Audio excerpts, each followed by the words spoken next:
Today's video is sponsored by Riziki Ali, a true patriot and a Kenyan nationalist at heart.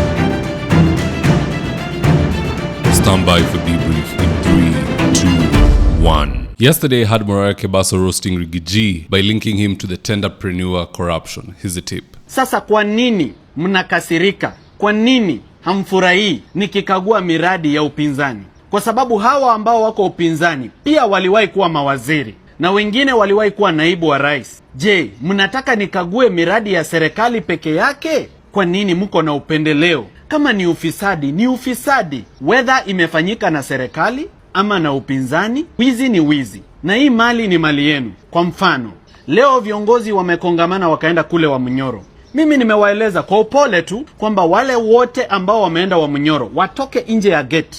Hapo nje ya gate. Nje ya gate ya Wamunyoro kwa barabara. Hiyo barabara inaitwa kwa Wamboi Karandi Road, ambayo ilikuwa ni ya 1.5 billion shillings. Ambayo Mheshimiwa Rigathi Gachagua alipokea shilingi milioni 15 kwa akaunti yake ya kampuni inaitwa Skytop Agencies. Nikisema hivyo na ni ukweli na ni fact, ni makosa? Nimeambia wale wote ambao walienda Wamunyoro leo, tutembee mita chache tu kutoka kwa nyumba ya Rigathi Gachagua, tupate project inaitwa Sagana River Restoration Project, ambayo ilikuwa ya 1.1 billion shillings, ambayo Gachagua alipokea 443 million shillings kwa akaunti yake, ambayo inaitwa Machine Center Limited. Nikisema hivyo ninadanganya? Je, nyinyi mlikuwa mnanifadhili niangalie serikali peke yake na ufisadi ni ufisadi? Now in this video I want us to look into why Morara is anti-government and anti-opposition all at the same time. With no further ado, let's get after it. Now here's the first reason why I suspect Morara Kebaso is doing this. In politics, the people who are not in it to win it, they're in it to be bought. Here's a classic example. In 2022 we had Raila Odinga with Azimio on one side. On the other side we had William Ruto and Kenya Kwanza. At the center we had One Kenya Alliance. Political mercenaries who hired polling companies to do polls for them, and they saw that they can't win anything, they can't produce a president, but they still bandwagoned together. Why? They did it because they wanted to be bought. Because now you and you are neck and neck. To break the tie, even just so slightly for you to become president, 50% plus one, you need us, the third alliance. Will you give us 1 billion? Okay. The other side promised us 1.5. Make a better offer. 1.6. What say you? Going once? That's the type of business that's going on there. So now, I believe Morara is a student of history. He saw what happened in the last election. Right now, everybody is in their cocoons. Ruto is with Mudavadi and Weta enjoying power. Kalonzo is with Rigiji and Martha Karua on the other side. Nobody is at the center. He's all alone. He can build a team that is neither pro-government, neither pro-opposition. But when time comes in 2026, 2027, around January, February, thereabout, people will be looking to that third alliance to give them an oomph ahead of the general election. So the people Kenyans need to be wary of. If you want to just know a political broker, that is somebody who is neither with Ruto, neither with Gachagua and Kalonzo. They are pretending to be katikati. Hiyo ni biashara, hiyo si siasa. Now the second reason behind Morara Kebaso refusing to join ranks with anybody, I tend to believe it's that it could hamper his cash flow. When we see you with government, people will say what? You are eating from government. No one will send you nothing. If people see you with opposition leaders, they'll say, why are we sending money? You are with Rigiji, a billionaire. You're also walking around with Matiang'i, who has access to the loot that the Kenyattas took from treasury on their way home. So you're well sorted. But when you are your own man, your own brand, doing your own things, people see a need to support you. If he joins one of the two sides, it will be hard to justify why that funding is needed. In fact, here's Morara talking about donations. No, it's just about to get big.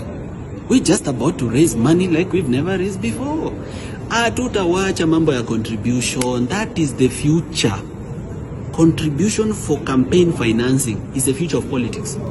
Now, just to be fair, I'm not attempting to take him out of context. It's just that I don't subscribe to playing long videos. If you play the video longer, he does say that what he wants to do is revolutionize borrowing so that even the nobody who has ambitions but no money can be able to jumpstart their campaign and so on and so forth. I get what he's saying because even modern democracies like the US and so on, people donate to Trump and Harris and Biden. So Morara is trying to borrow the same thing and bring it to Kenya. The only difference is, if you look at Trump, Biden and so on, these guys borrow 2 or 1 year towards elections. Prior to that, it is not the individual who's looking for funds, it is the party. The DNC is raising funds even as we speak. The Republican Party is also raising funds as we speak. But only until they go to the primaries and they identify a candidate. That is when now that candidate can begin fundraising. It's not a 24-hour throughout the year type of event. But anywho, to each his own. Now the third reason behind Morara Kebaso being a loner could very well be that he wants to be recalled to the table as an equal. The first opposition meeting that he attended was because of Martha Karua and her PLP party, because she invited Morara to the launch, and I believe that's how he networked and got his way into this meeting.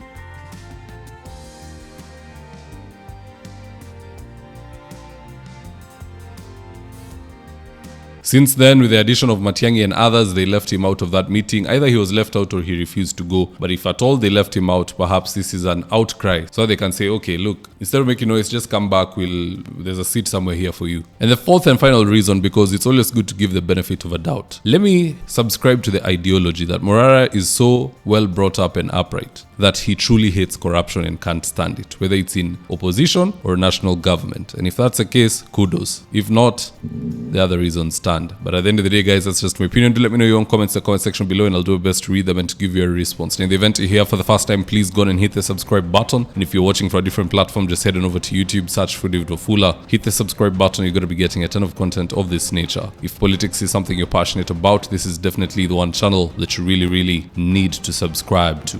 Alright guys, adios.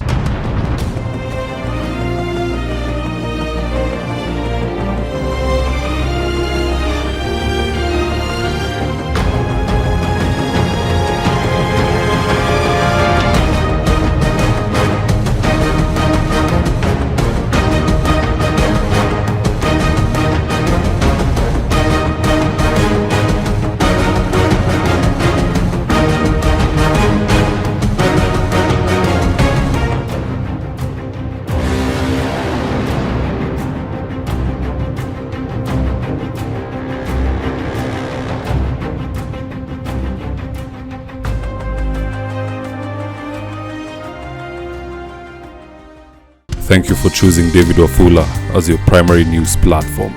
We put countless hours in research, recording, and editing. By showing up each and every day to watch our videos, you encourage us to generate more videos for the viewers. We are on a mission to inform, educate, and build a better tomorrow. To our thousands of followers in a world full of presidents, kings, and queens, you are the real gem. Adios.